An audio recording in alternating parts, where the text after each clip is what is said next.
Ce compte TikTok, croyant rationnel, partage de nombreuses vidéos mensongères sur l'islam. Je décide donc de répondre à une de ces vidéos. Il faut savoir que les hommes et les femmes n'ont pas besoin de prier dans des lieux séparés, je t'explique. Le prophète sallallahu alayhi wa sallam a dit: les meilleurs rangs des femmes sont les derniers et les plus mauvais sont les premiers. C'est-à-dire qu'à l'époque, les hommes et les femmes priaient dans la même salle et donc les hommes devaient être devant et les femmes priaient derrière les hommes. Or aujourd'hui, les femmes prient souvent dans un lieu séparé des hommes, souvent à l'étage ou bien dans une pièce séparée. Et Cheikh Al-Albani explique qu'il n'est pas d'avis que cette séparation totale soit légiférée en islam. Il cite dans sa vidéo une parole du prophète dans le Muslim au numéro 440 qui dit que les meilleurs rangs pour les femmes sont les derniers et les plus mauvais sont les premiers.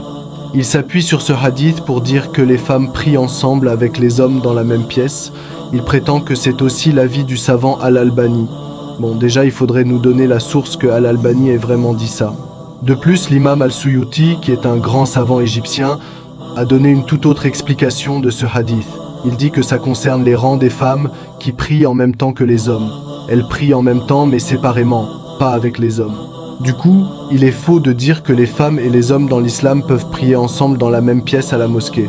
Donc, c'est bien différent de l'explication farfelue que nous donne Croyant Rationnel, qui présente sa propre interprétation de ce hadith.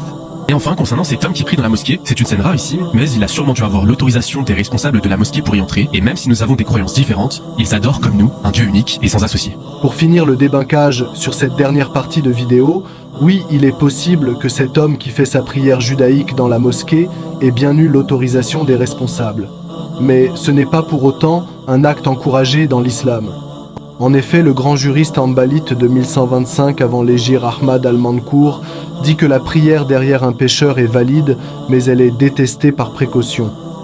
Tout comme le Coran, les hadiths ont aussi des explications qui doivent être prises en compte pour comprendre l'islam dans sa totalité.